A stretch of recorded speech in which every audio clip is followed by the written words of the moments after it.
has taken over. Let's go. It's Ferrall. Coast to coast. Steaks, chicks, stacks. You and I are going to make a lot of money. It's Ferrall, coast to coast.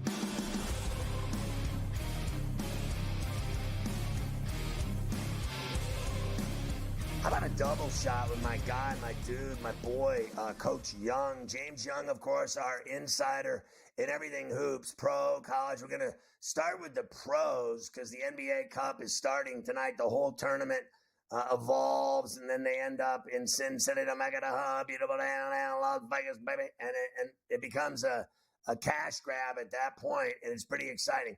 But I want to go back and talk about some other stuff, first of all. What the numbers that Joker has been putting up through 10 games, 297 points, 137 boards, 117 dimes. I know Carver High is going to ask me about this later. I want to ask you about it now. Those are insane numbers. This guy goes out. He doesn't even care if you ask me about playing basketball. I think he just knows he's great and he plays and he gets paid a lot of money. But we know he's into other things. But those numbers are staggering. Yeah, they're absolutely staggering, and it's been a great start for the Joker. Obviously, I think losing Aaron Gordon, just going down for injury, obviously hurts them. Jamal Murray has missed 3 games to start the year, but you can't mistake what the Joker is doing at 30 points, 14 rebounds, 12 assists, 1.5 steals, and a block. I mean, he leads the team in all 5 categories, which is absolutely astounding. So, the play of the Joker has been great. The thing that you have to worry about Denver is do they have enough around him, right? Can Michael Porter Jr. shoot the ball, consistently enough from 3? He's up to 40.8%. He had struggled earlier in during the year.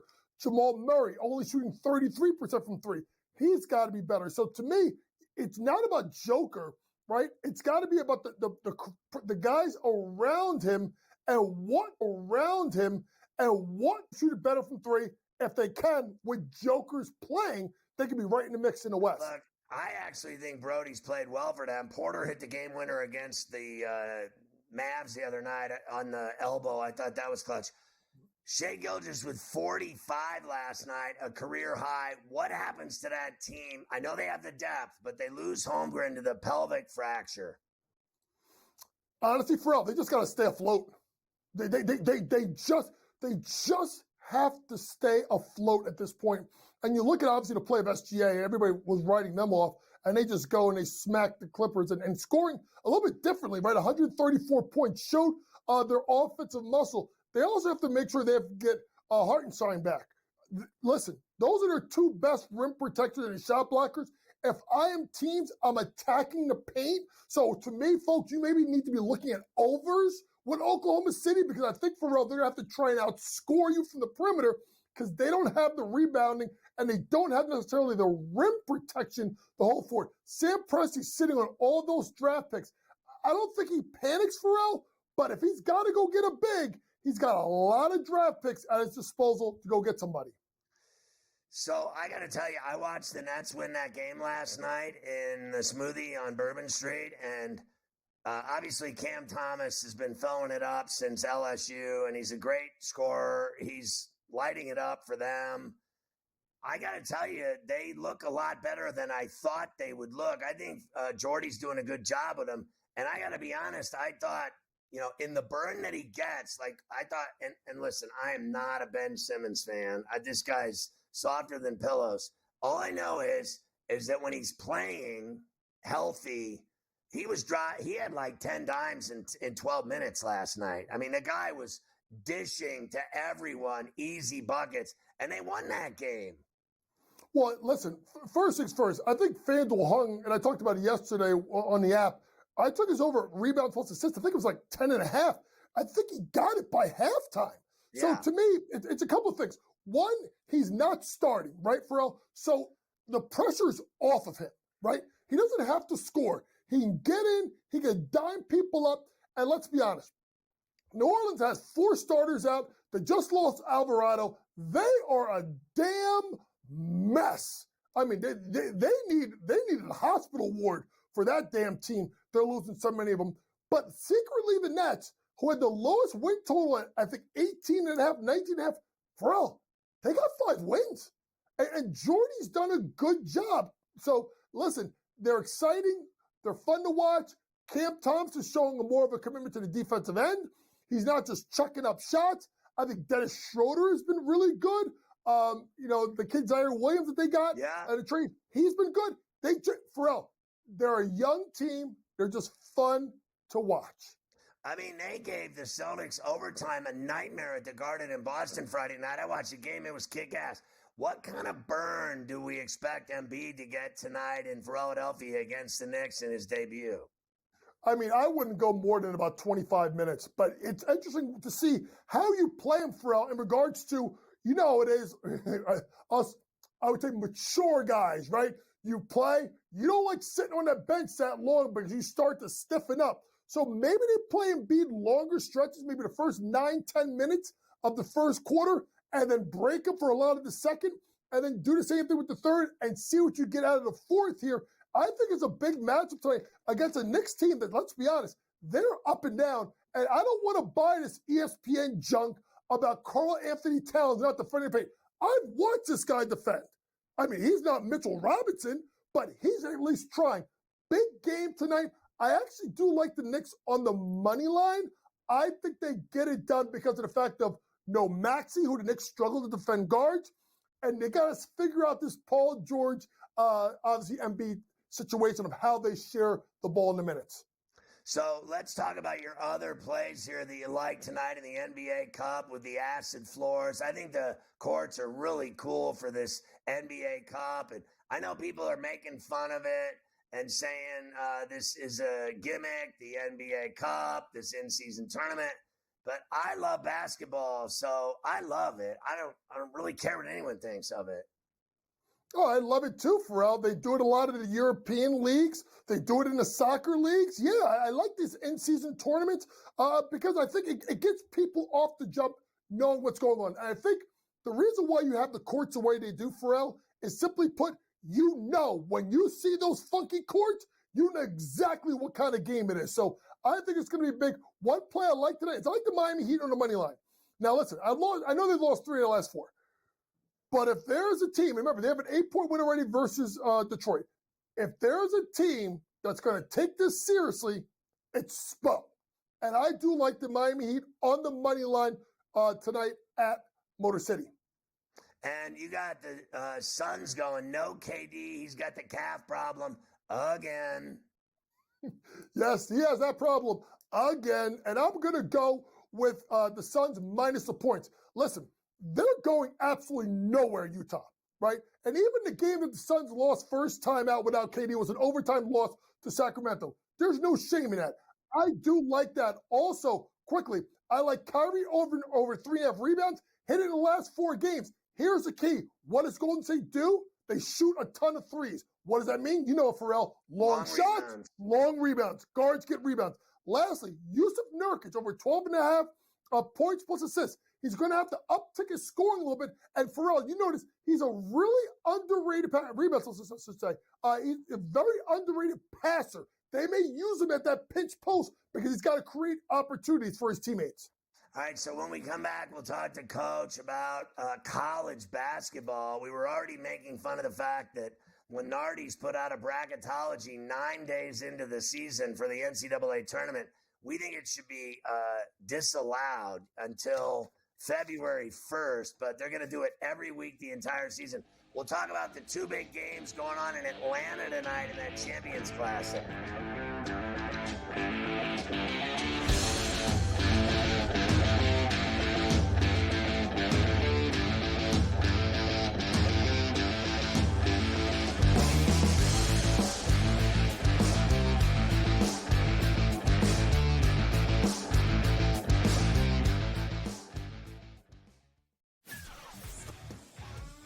Together, both Davante Adams and Garrett Wilson had huge nights. Aaron Rodgers loves the 2 big targets, and he says if this is going to happen, it's going to be very tough on the defense to decide who they want to go after. Adams and this kid, Wilson, I won't deny what they can do, but nobody else does jack. Ferrall Coast to Coast, only on SportsGrid.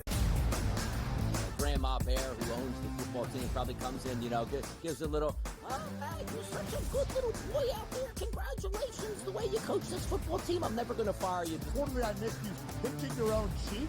As I was looking down and did not know we were getting. Oh, Donnie, you got such a good show there with that guy named Ben.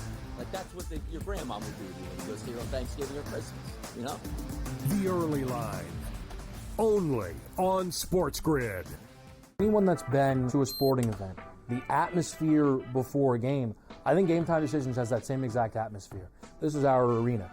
This is what we do. There is going to be an energy to Game Time Decisions that you will feel night in and night out. The excitement you get when you lock your bets in, when you're figuring out what you want to do, we can zone in on the biggest games each night. I want this to be the place that people come to before the games start so they feel as ready as possible to lock in their cards. We are going to hit every single one of those markets that you need to know about. We're going to go through every single thing, and I've got a great team behind me that's going to help me get the job done. There is not going to be a better place, I promise you, than Game Time Decisions to get that new information, react to it, and be able to then bet accordingly. We will have everything at our disposal, and we will use that to our advantage.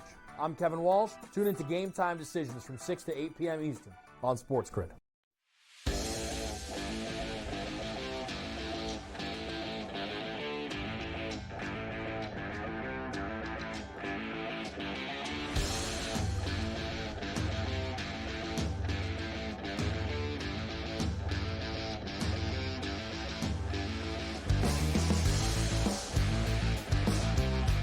So, Coach, college basketball tonight, it doesn't get any better. It starts at 6:30 with that Kansas-Sparty game, and then Duke and Kentucky. I mean, you got to be kidding me. Oh, it's absolutely fantastic. Champions Classic. They just re-upped it. I think it's in the State Farm Arena. I do believe in Atlanta.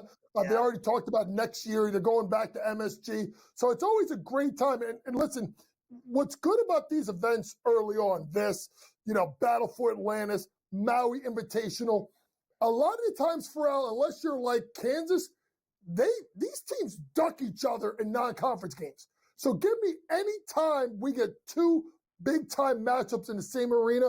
It should be some fun college basketball tonight. Who do you like in those games?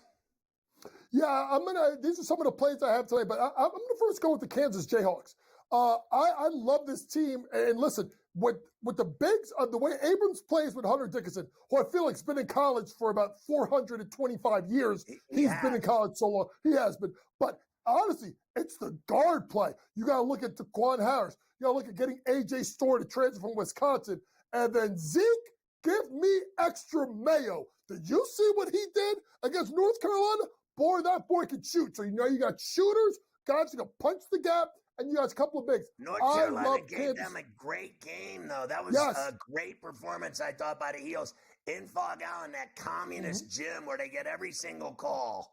Well, of course they get every single call. You know how it is. But to me, I still like Kansas because I also watched Michigan State early on, first half against Monmouth opening game, and was only up by about 8 or 10 points. This is not Sparty Ferrall that we're used to.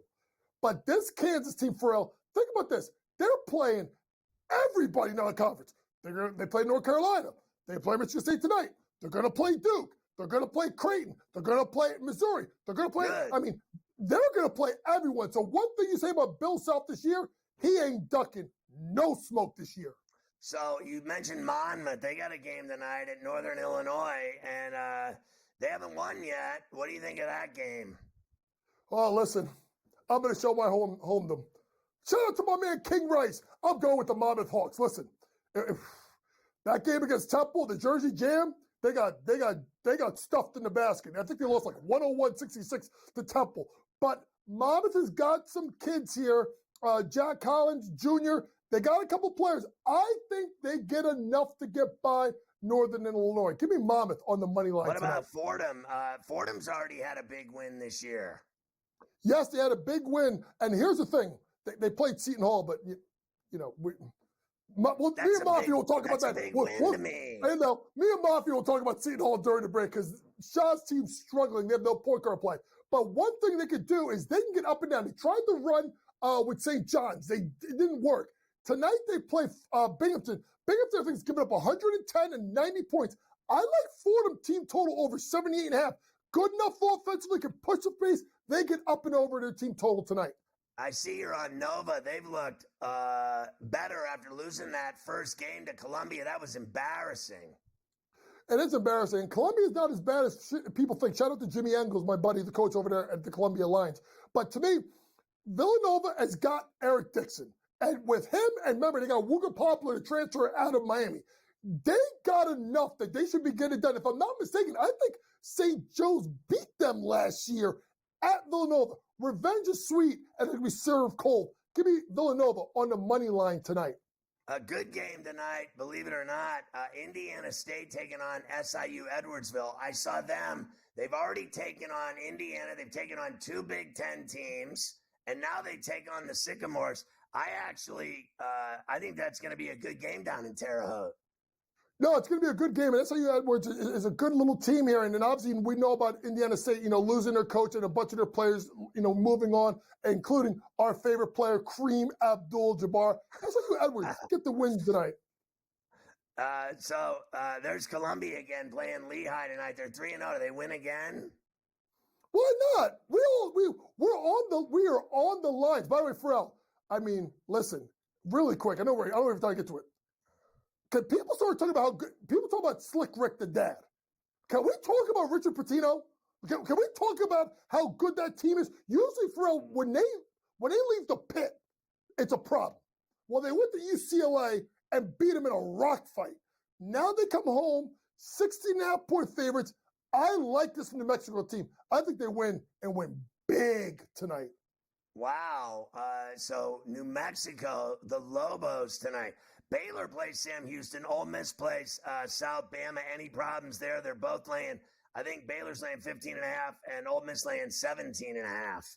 Those aren't that bad, those numbers. No, it's not that bad. And Sam Houston State's an underrated team. But, Baylor, after getting drubbed by Gonzaga, turned around and had a really good game over the weekend versus Cal's kids in Arkansas. I think to keep it rolling, I'm going to go ahead and take Baylor minus the points. Some decent ones. Akron and St. Mary's, they're always tough in Moraga. UC San Diego against Sac State. And the Toreros of San Diego against Portland State. Some good West Coast action, Coach, tonight on the floor. You know Ferrall's got to love his West Coast basketball when it comes out, when he's up late at night after he played his 9 o'clock game. He comes home, has himself, a couple of little popcorn, a couple of cold ones. That's right. It's a West Coast basketball. That's right. But son. you know one thing, 2 things what's going to happen. You go to St. Mary's, you're probably going to lose. You go to St. Mary's, you're not going to score. St. Mary's covers the spread tonight at home. So San Diego State, Lenardi said they're the first team out 9 days into the season. They haven't even played a conference game yet. They're playing Occidental tonight. You talk about a soft schedule, non-conference. Occidental. They won't even put a number up for that game. But I'd still be at Viejas if Gunner, if he doesn't go to the games, why go to school there if you don't go to the basketball games? Honestly. Occidental. It sounds like some kind of toothache or something. Occidental or dental, whatever. But either way, Joe Lenardi, can we pump our brakes with this? Can we get through? Let's get through Thanksgiving and maybe you can give us something. I can't be sick. Coach, are we working Christmas Day again? 5 NBA games and the Chiefs Steelers. Do we got to make a phone call? All right, well, I'll tell you what, I'm not going to be watching. It won't be the Jets because their season is OVER. That's not my problem. It's all about the Steelers, baby. We'll see the Ravens this week. I'm going. Right, go.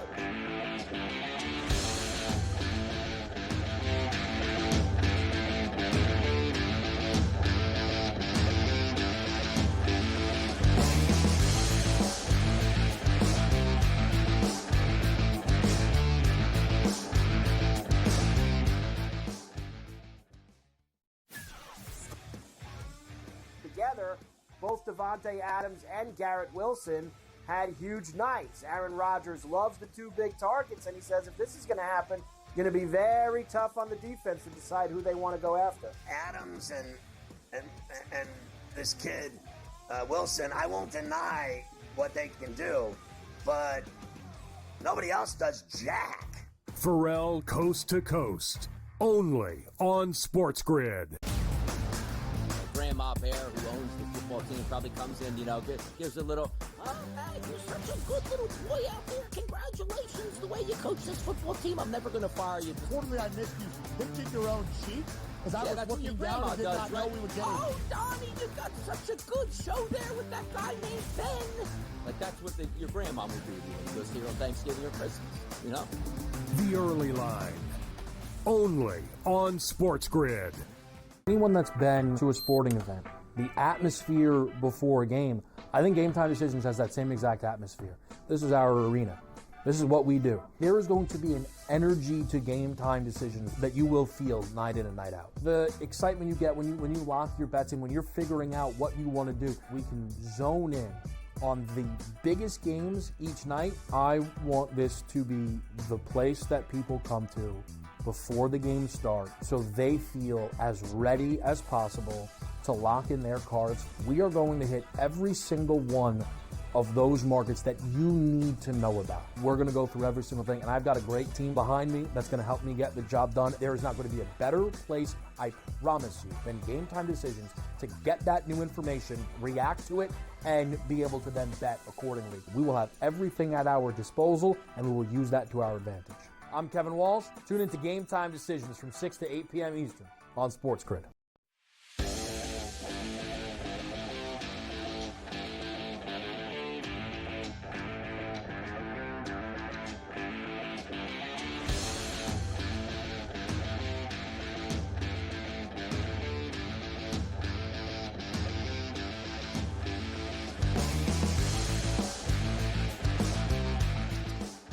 Yeah, Carver High, seriously, so if I'm playing it, I get up at 5 in the morning to play at 6, I'll go to bed at 10. But if I don't have a morning run, so tomorrow night I got a league game, right? And so I play the last game. It's it's 9 to 10:30. I get home at 11. I'm lit out of my mind after I play basketball at night that late, and then I come home and I'm lit. And then you got to start busting off runs. And then a popcorn, coach is right. And then I watch West Coast basketball. That's what I do. I watch West Coast College, West Coast Pros. I mean, these games start at 10:30, 10, whatever. And then they're on till 1 in the morning. So I'm up from at least 11 to 1 trying to come down from playing basketball. So I love watching late night West Coast basketball, college or pro. I don't care what it is. I'll do it every night if I'm not playing at 5 in the morning. Play at 5 in the morning, you got to go to bed at 10. You won't be able to get out of bed at 5. If you go to bed at 11:30, 12, you're doomed. If you do 5 hours, you'll never make it. Yeah, the 5 a.m.'s rough if you're trying to run with that. Light. So yeah. There it is. Oh, that was smooth. That transition, very smooth. There you go. Well, 5 a.m.'s rough. You don't want any part of 5 a.m. Brutal. When you're moving along, that's for sure. And you got some good late night games, like we said tonight. There's a couple. We'll get to them later. A couple good games late night, both college and pro, that we'll go to. Let's get through the rest of the NFL stuff first. We knew this was coming already, and we actually made a joke about it yesterday. Probably the best thing ever for Dak is that he's having that season-ending surgery. Yeah. And he could just go get the hell out of there for the next few months. I'll see you guys later. You guys enjoy while the house is burning down. Gets all his money, no matter what. Now, we played you that Micah Parsons clip yesterday talking about Mike McCarthy. So, of course, when Mike McCarthy did his normal Monday meeting with the media, you knew the first thing they were going to ask about was, what did you think about what Parsons said? Here we go. Well, I think like anything with post-game remarks and really any remarks, when it does create questions for others in the locker room, something that I've always done, conversation has to happen. So, Mike and I had a conversation this morning about it and, handled those things as men should handle it. That wasn't his intent, and so that's something he can talk on. But the other part of it too is what comes out of this too, all the way around. Questions for others, and also I don't want to see my players get attacked also from the other side of this too. Oh yeah, and that's what Micah Parsons said last night, because he of course has to do his weekly, whatever he does, podcast, live stream. And it's the media's fault for blowing it out of proportion. Yeah. The media's fault. No, it's not. Let me tell you something. What is phony ass is Jerry Jones and this guy, McCarthy, trying to spin this that he didn't mean it when it came right out of the horse's mouth. How stupid do you have to be to listen to this owner and this coach try to sell you that the kid didn't mean it when we all heard him effing say it? It came right out of his mouth. Like, do they think we're all a bunch of numbskulls? Like that we're all morons and idiots and we're all stupid? Like, I don't have to have the old geezer owner who's lost his mind already and he's gone downhill so fast, make your head spin. He doesn't know what he's doing anymore. They got to stop him. Someone's got to stop him in his tracks. He's destroying his own franchise, except they're worth $10 billion. But all of his interviews and radio shows and post-game press conferences, they're getting worse by the minute. The team's getting worse by the minute. But everything that kid said in that locker room after that game, he meant all of it. He don't like McCarthy. He wants him gone. That's all there is to it. Then he sucked Zach Martin into it and started talking about his career being over. That kid is a loudmouth clown. You can call me whatever you want. I'm used to it. So have at it. But I'm right about him. He is a phony. He's a loudmouth. He never shuts his mouth, and he doesn't back it up on the football field. He really doesn't. All I hear about is how great Micah Parsons is.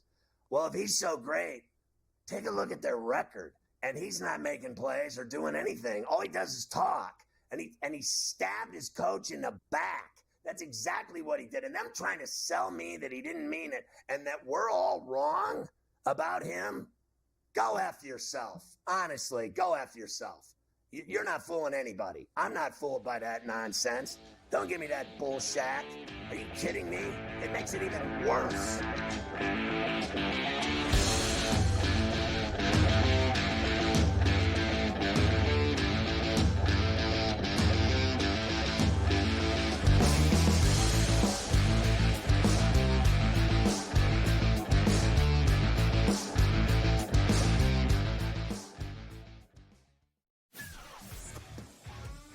Together, both Davante Adams and Garrett Wilson had huge nights. Aaron Rodgers loves the two big targets, and he says if this is going to happen, going to be very tough on the defense to decide who they want to go after. Adams and this kid, Wilson, I won't deny what they can do, but nobody else does jack. Ferrall Coast to Coast, only on SportsGrid.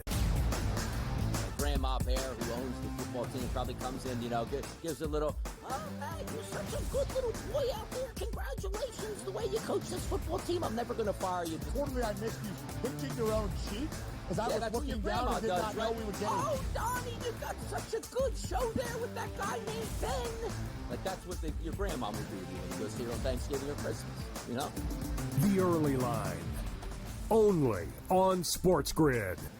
Anyone that's been to a sporting event, the atmosphere before a game, I think Game Time Decisions has that same exact atmosphere. This is our arena. This is what we do. There is going to be an energy to Game Time Decisions that you will feel night in and night out. The excitement you get when you lock your bets in, when you're figuring out what you want to do, we can zone in on the biggest games each night. I want this to be the place that people come to before the games start so they feel as ready as possible to lock in their cards. We are going to hit every single one of those markets that you need to know about. We're going to go through every single thing, and I've got a great team behind me that's going to help me get the job done. There is not going to be a better place, I promise you, than Game Time Decisions to get that new information, react to it, and be able to then bet accordingly. We will have everything at our disposal, and we will use that to our advantage. I'm Kevin Walsh. Tune into Game Time Decisions from 6 to 8 p.m. Eastern on SportsGrid.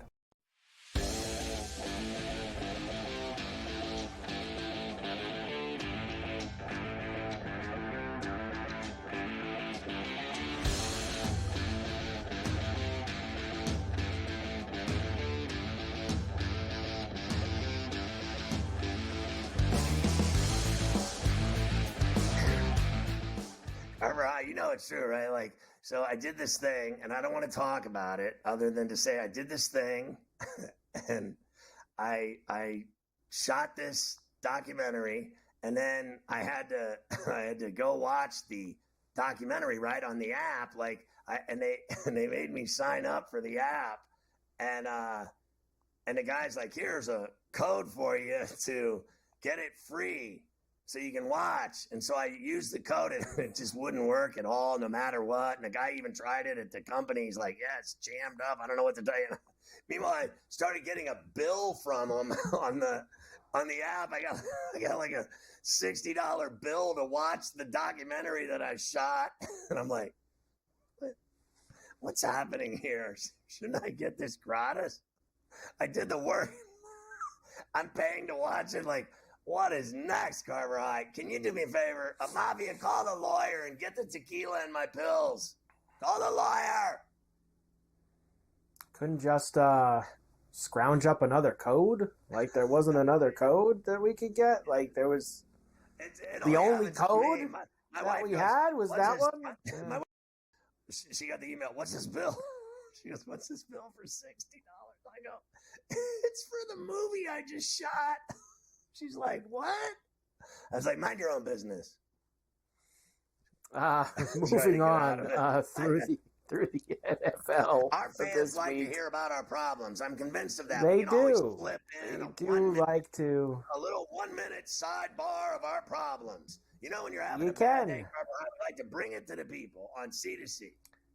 That's what we do. Whenever that happens, you got to push that stuff to the middle of the table. All right, back through to the NFL now. Of course, Week 11 will start Thursday night, and it's a good one. The two best teams in the NFC East, Washington and Philadelphia, will get together at the Link. Why don't we start with Washington head coach Dan Quinn, who I got to tell you, what he's about to do is a hell of a lot better than what we're going to hear from some of the other coaches in these big games this week. Here's Dan. I don't know if it's bigger than any other, but I'm fired up about it. I can tell you that, Sam. It's cool. It's like better than the alternative of like not talking about big games. So like this is what like division games should be, man. Like an absolute blast. Like Philadelphia and Washington battling for it. Like hell yeah, like more.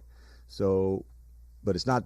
I don't look too far down the road, man. It's like just this game. Last week I did the same thing to say it wasn't about 2 games in 11 days. It was just this game, just this matchup, and honestly, that's where I see it again. Division games are awesome, man. They're fun. They're a battle. You know them well. They know you well. Although we haven't played yet, a lot of players know one another's scheme and technique, pretty closely. Listen, I think he's a great coach. I'm a fan of his work. And Cliff, what they're doing in D.C., I think they have something special sprouting out of the ground. I think they, frankly, finally played a really good team on Sunday, and the Steelers nipped them in the bud, 28-27. I don't want to hear it. The Steelers earned that win. I don't want to hear how they didn't play well and all this other stuff. They had spectacular plays to win the game. The Williams catch, the Pickens catch. I mean, there were so many reasons why they won that game. It wasn't even funny. And it's the first test to see, Mike, if the Commanders are for real. They lose to the Steelers. I think they lose Thursday night at the Link and then find themselves in trouble. But I really do appreciate him and think that he's turning them around for certain. And they got a hell of a young quarterback. They certainly do have a hell of a young quarterback who will be going on the road for this Thursday night game. This is now 3.5, by the way, for Thursday night. So Eagles minus 3.5. Big total, 48.5 for this game. I could see some points if we get things moving here on Thursday night. I think it's going to be a great game. Certainly better than that stinker last night. I think this game Thursday night is the real deal. I'm looking forward to it. Tonight you got these great NBA games, college games, as good as it gets. College football tonight, college football tomorrow night, and then that Thursday night, and then Friday night there's more college football, and then Saturday I'm rolling to the Steel City for Penguins Sharks, which is just kind of expensive and fun. But Sunday, Ravens Steelers, I'm losing weight over here. This is like the greatest week ever. Well, one of the games that probably wouldn't make the list of all the exciting stuff that you're talking about is a game they actually moved out of prime time. It was supposed to be the Jets and the Colts on Sunday night on NBC. Thank God it's not anymore. They moved this to 1 o'clock on Sunday afternoon. So the Jets, we know their problems. The Colts have problems too. The last 2 weeks with Flacco inserted as the starting quarterback, it has not gone very well. Well, Shane Steichen says we're not changing anything. Optically, like, how do you explain the Anthony decision, the Joe Flacco decision, when it's looked as bad the last 2 weeks, and you're sticking with this guy? Yeah, no, I understand the question. Joe's a veteran guy, like I've said. He's had 2 games that he'd want back. But again, he goes out there, throws some good passes. Obviously, the interceptions, there's 3 of those. There's 2 that he'd want back. Again, you just stick with it. You grind through the process of this whole thing, man. It really is a process. So we're going through that process right now, and right now Joe's still our guy. I think Joe still beats the Jets because I think the Jets really stink. I think the Colts are just average. I think the Jets really stink. And I think if he's going to shred anyone, it's going to be that crappy, overrated piece of shack defense of the Jets. That was the greatest show on earth. Going to go to the Super Bowl, best defense in the league. Even Adams said it. Everyone said the Jets were just the most dominating team ever. And they are pathetic. I bet Flacco goes in there and beats him. That's actually 3.5 now. Colts are getting 3.5 at MetLife against the Jets on Sunday. But they never win. They never win. You're right. They were favored last week, too. They never win. It is amazing. That was the easiest nickel I ever made in my life, that game in Arizona. Honestly, I should have bet a dime. Are we on the air? We are? Yes, we are. We are. The Lions, of course, with a big win on Sunday night in Houston. Did you know that finished a stretch of 4 road games in 5 weeks for Detroit, and they came out clean in all of them. That makes Dan Campbell very happy. No matter what it is, you got to find a way to get up and play your best ball or do whatever it takes to win. And, there again, did that. Man, we look back, we're coming out of the bye, and we told the guys, hey, man, we got 4 or 5 on the road. We got to be road warriors. And it's not easy to win on the road. And we kind of got through this patch and 4 for 4, and then counting the home game, Tennessee, we've gotten 5 in a row after the bye. So we're finding a way. We're finding a way. Now they're going to beat the snot out of the crappy Jags. We haven't had too many numbers this big this year, right? I mean, 13.5 is where this is with a 47.5 total. You laying the big lumber here with the Lions at home? I really am. I mean, this is a 25-point game if I've ever seen one. They can't stop this team. That's it. I don't care, and they have no quarterback. I don't even care if Trevor Lawrence plays. I don't consider him one either. Here's what would give me the confidence in doing it, and I know big spreads have been tough to win with this year in this league. Similar bad team, Tennessee, went into Detroit a few weeks ago. What happened to them? The Lions won 52-14. They destroyed them. That's what this is going to be.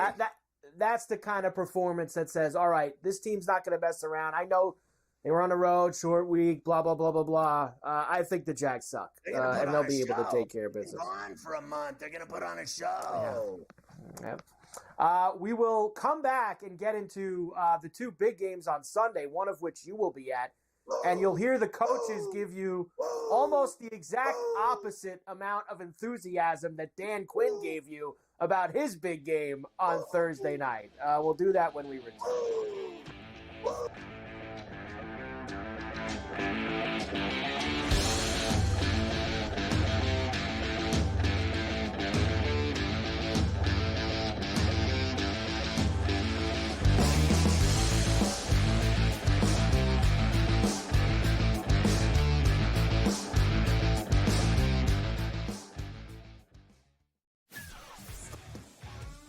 Together, both Davante Adams and Garrett Wilson had huge nights. Aaron Rodgers loves the 2 big targets, and he says if this is going to happen, it's going to be very tough on the defense to decide who they want to go after. Adams and this kid, Wilson, I won't deny what they can do, but Nobody else does jack. Ferrall Coast to Coast, only on SportsGrid.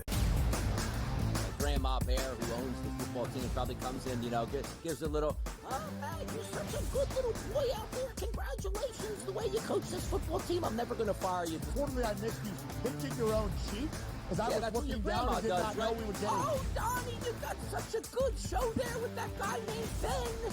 Like, that's what your grandma would do to you when you go see her on Thanksgiving or Christmas, The Early Line, only on SportsGrid.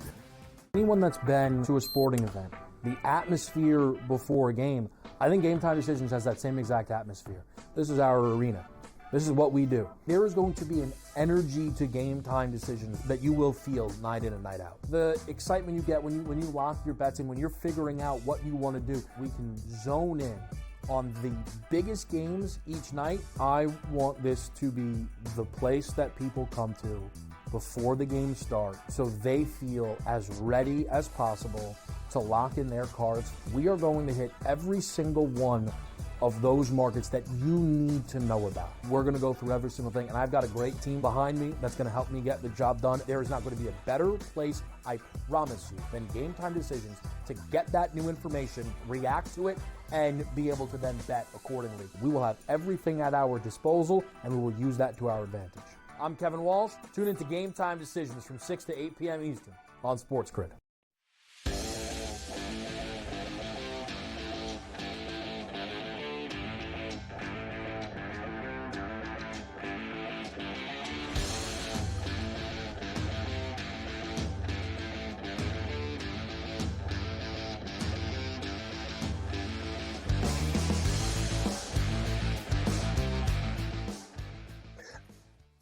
All right, so Steelers and Ravens in the place the Steelers play in the Steel City. It's going to be absolutely renegade city. They're going to be going off the terrible towels. What a scene it's going to be there on Sunday at 1 o'clock. It is going to be a massive scene. It's a huge game. Both teams are playing great football right now. But John Harbaugh, head coach of the Ravens, you know how these guys do it on weeks like this, Scotty. It's just another game. Every game is a big game. And that's the thing in this league I think is really important to understand. I mean, the more games you win, the better your position is. And, it's not like basketball or baseball where you play all those games, or hockey. You only play 17 regular season games, soon to be 18, But that's not that many in terms of what they mean. Every game is really super important. And then when you play in your division, they kind of become twice as important, because you give your division rival a loss. So it separates you really in 1.5 games at least. So that's just something that we really just have to understand. But we always do. That's why we say division games are so important. Pittsburgh is 7-2, so that becomes part of the equation for sure. Well, I think what he just confirmed there that we've wondered about and everyone's been asking about is that they're going to play 18 games starting very soon. He just leaked that right out of his mouth that it's happening because he just gave you league information right there. Soon to be 18. That'll be next year. Yep, he would know, obviously. John's on all those committees, the competition committee, etc. So he said soon to be 18. He let the cat out of the bag. But I just don't like downplaying. Listen, I thought Quinn had the much better approach. This is a big game. We're pumped about this. We're excited. Whereas John gave there's only 17 of them, and we got to take. They all mean the same in the grand scheme of things. This is the Steelers and the Ravens. It means more than the other games on the schedule that you're going to have throughout the year. This is now a flat 3. We told you yesterday to get to 3.5 because this was going to move.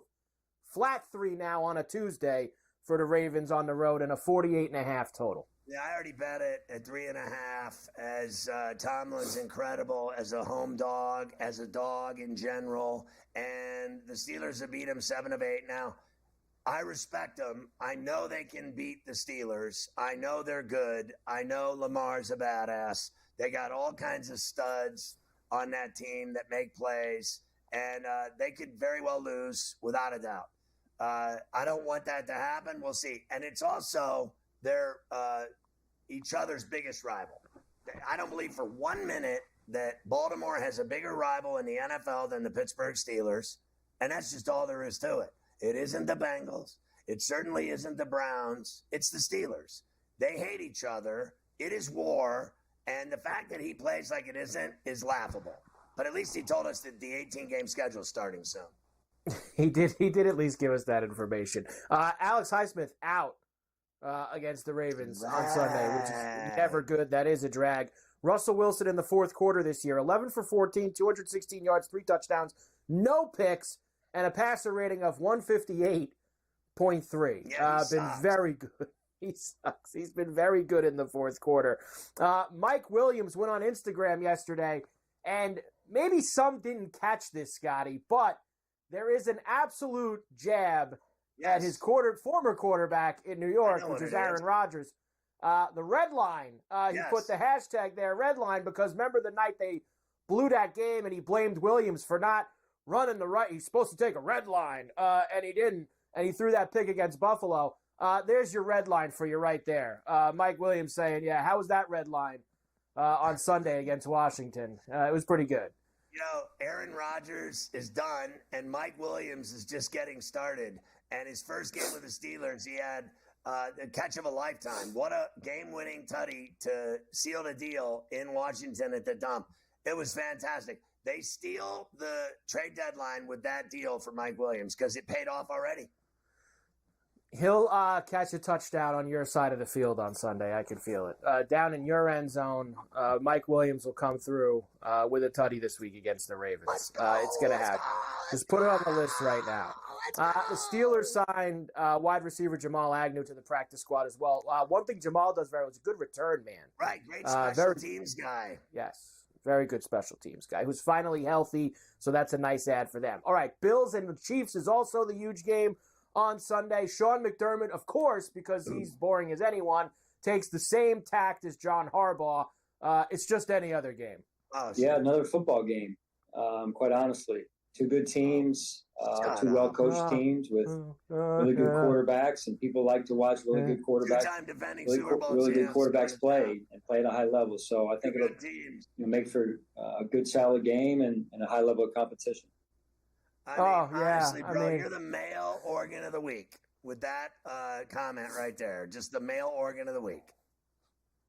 Just come out and say it. This is the team that we are measured against every year. That's right. And we need to beat them on Sunday. That's it. This is not any other game for you. Now, some of us who are Bills fans know the deal. I've seen them beat them in the regular season 3 years in a row. Beating them in the regular season again. Obviously, it's good. You don't want to lose these games, but I know where the proof is really going to be in the pudding, and that's in January. But winning this game goes a long way to maybe making them come to your house again. Mahomes has gotten real good in his last 3 games. 6 tutties, 1 pick, 273 yards per game. The Bills are now 1.5, by the way. This was 2 yesterday. It's 1.5 now with a 45.5 total that they are going to have. I've been told today that I'm on the Bills. I've been told today that if you say anything bad about the Chiefs now in any kind of public fashion, that you will be abused until you don't sleep for a week. So I am now out of the business of making fun of anything to do with the Kansas City Chiefs, but I am entitled to take the Bills in this game on Sunday without, I think, any repercussions. I'm entitled to do that as well. The Chiefs are going to get Isaiah Pacheco back soon. Good for them. Andy Reid's record in Kansas City, you sent that to me today. He doesn't have any losing season. I mean, look at this. It's nonsense. Super Bowl wins, 12-4, 12-4, 14-2. How many times? 1, 2, 3, 4, 5. Yeah, 6, a lot. 3 Super Bowls. A lot.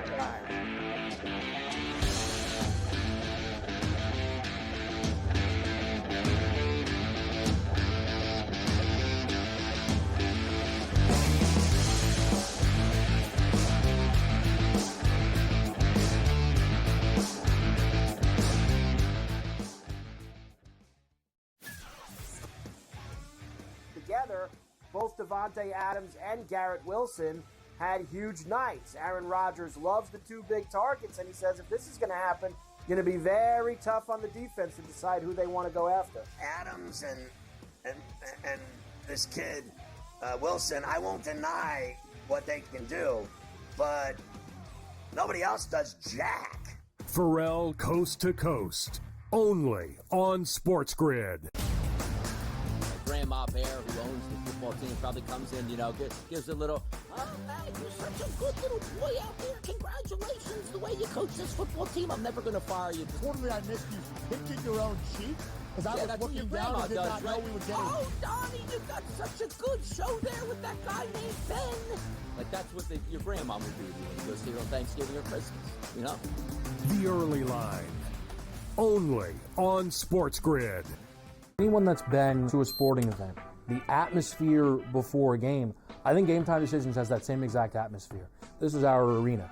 This is what we do. There is going to be an energy to Game Time Decisions that you will feel night in and night out. The excitement you get when you lock your bets in, when you're figuring out what you want to do, we can zone in on the biggest games each night. I want this to be the place that people come to before the game starts so they feel as ready as possible to lock in their cards. We are going to hit every single one of those markets that you need to know about. We're going to go through every single thing, and I've got a great team behind me that's going to help me get the job done. There is not going to be a better place, I promise you, than Game Time Decisions to get that new information, react to it, and be able to then bet accordingly. We will have everything at our disposal, and we will use that to our advantage.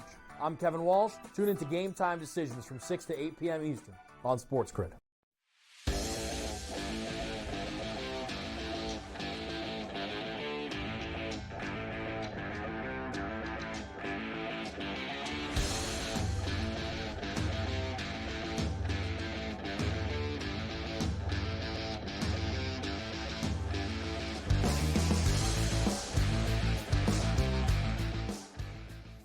The staff thinks I'm crazy, but Carver High agrees with me. Good teams, just let them figure it out themselves. They'll figure it out. They'll win.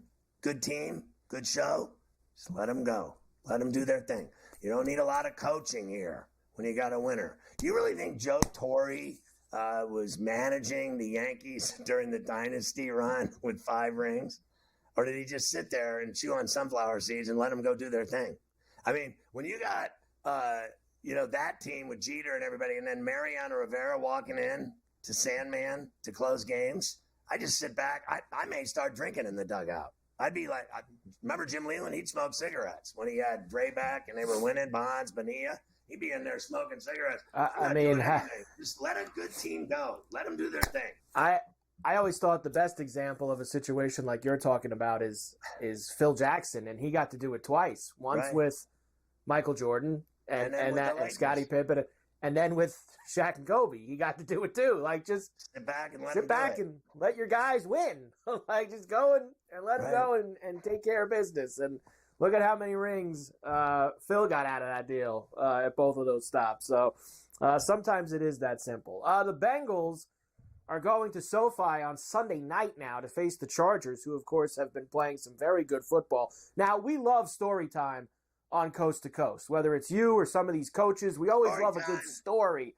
Story time. This time, though, it's going to be with Zach Taylor, the head coach of the Cincinnati Bengals, who, believe it or not, he's facing Jim Harbaugh for the first time on Sunday night, but he has crossed paths with him way back in his life. Here's Taylor. Yeah.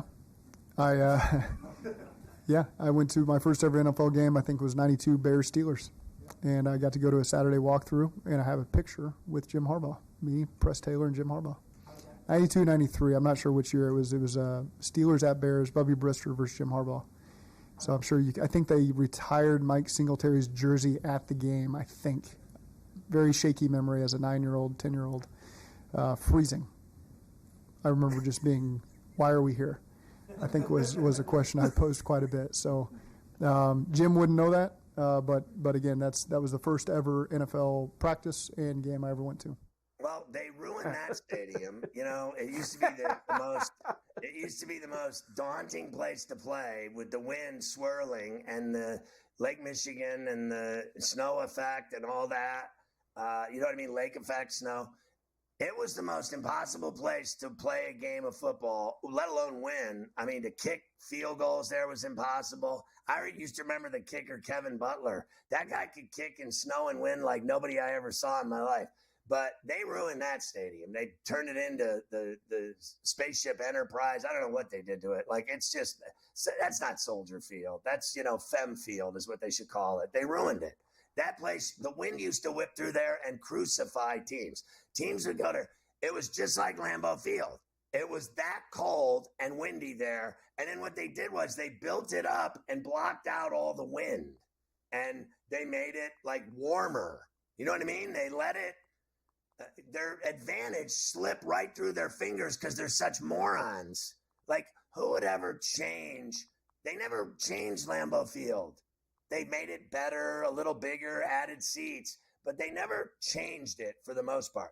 They totally destroyed Soldier Field. I know I've gone on this tangent 5 or 6 times, maybe 100 times on this show, but in reality, you heard the kid. He just said when he was a kid, he's like, why am I here? I'm freezing my ass off. Get me out of here. I'm not having fun. That's what used to happen when you played at Soldier Field. You go there and freeze your onions off, and you wanted to go home. That is pretty good. I like that. 9-year-old, what are we doing here? Let's just get out of here. So why am I here? This is all Bubby Brister and Jim Harbaugh as the quarterback. I was at that game. I traveled with the Steelers, that Brister team, for 3 years with Merrill Hodge. He remembered me when I finally interviewed him at the Super Bowl. I was on every team flight, the whole deal, went to every game all 3 years.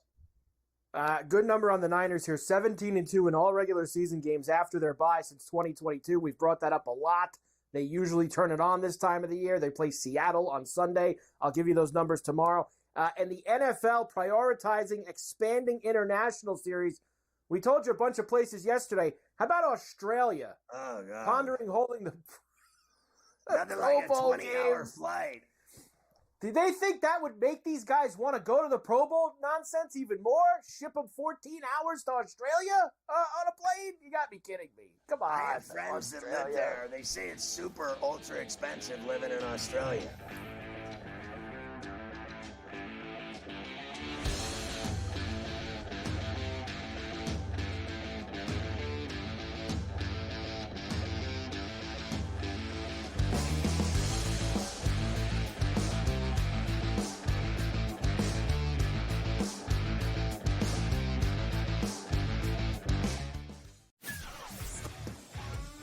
Together, both Davante Adams and Garrett Wilson had huge nights. Aaron Rodgers loves the 2 big targets, and he says if this is going to happen, it's going to be very tough on the defense to decide who they want to go after. Adams and this kid, Wilson, I won't deny what they can do, but nobody else does jack. Ferrall Coast to Coast, only on SportsGrid. Are they definitely done with Daniel Jones from this point? And any shot that Dable is off the sidelines, meaning he gets fired before next season? They have a general manager in Joe Shane. Every big move has to get approval by ownership. So look, the bottom line is they don't know who their future quarterback is past this season. Tommy DeVito's clearly not the answer. They don't have Drew Lock's not the answer. Pro Football Today, only on SportsGrid. A lot of concern, I would say, for Georgia in Carson Beck. 3 interceptions once again. His third 3-interception game in the last 5 for UGA. You can argue if they had Alex Orji as their starting quarterback for Georgia, they would be perfect and unbeaten right now just by not turning the football over and running it with your talented backfield. The Early Line, only on SportsGrid.